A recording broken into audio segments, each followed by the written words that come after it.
So obviously we all know, the pandemic hit really hard and it was a crazy 6 months. How has COVID affected your business, and how did you guys overcome it and get back into the groove of things and just get right back into it? Yeah, we definitely saw, obviously there was an 8-week period here in South Florida that it was like everything was kind of scary, everything was kind of shut down.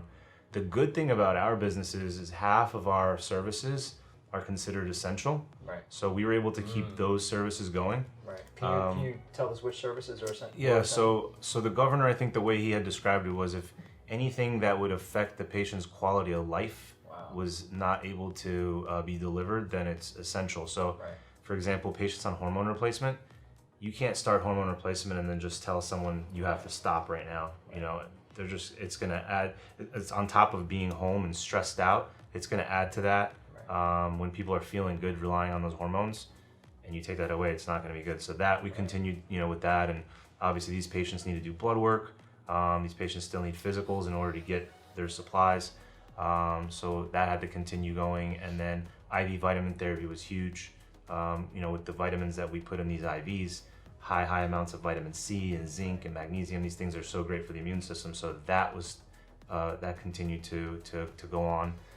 The aesthetic part, unfortunately, we did see some businesses still doing aesthetics.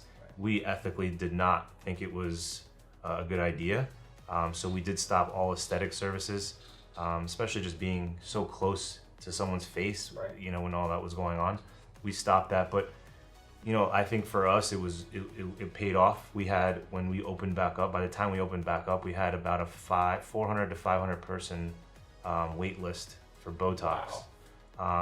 Which I think our patients appreciated the fact that we didn't, we weren't being like, oh yeah, just come on in the back door and we'll give you Botox when no one's, we really took it serious, and because we care about our patients' health, and they waited for us, and that was for us. I mean, for me especially, that resonated with me. I was like, we made the right move by not seeing patients at that time. Absolutely. And the cool thing is that we remain profitable throughout, and that was a really big hurdle to overcome, or bragging right to overcome right now when you're trying to develop and sell a franchise. To tell someone that you made it through one of the worst crises that ever hit business in history. We had Great Depression, we had financial crisis, which was 10 years ago, and then this, and so that speaks volumes of the industry in general, not just Forever Young, but people are interested in health and wellness, and that is not going anywhere right now. And so, COVID was nerve-wracking, I think, at first. But again, as we already covered, we can sit through fire and make clear decisions on what to do. Nobody freaked out.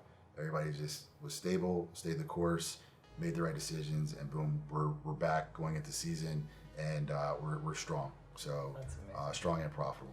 That's amazing. You guys were actually able to maintain retain your clients, and they didn't go anywhere. I was seeing people do drive-through Botox, and they stuck with you guys. It's amazing, That's awesome. Also throw in there, one thing that we noticed though, since you brought up COVID, is with our patients, especially on the health and wellness side, we didn't experience any deaths, any severe illness reports or anything like that, which I think really speaks volumes as to what you're asking in the beginning is, what do you guys think you're figuring out? We're not the scientists behind this thing, but we can tell you that there's little things you can put together here and there that we're seeing through our patients that definitely give you a much better fighting chance for whether it's COVID, the flu, or other serious illnesses.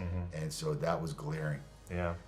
That's a great point, actually. Yeah, just to even add to that, I spoke to so many patients firsthand that are patients of ours that got COVID, and my first question always how was it for you? Because you hear all this stuff on the news. Every single one of them, it was word for word. It was not that bad.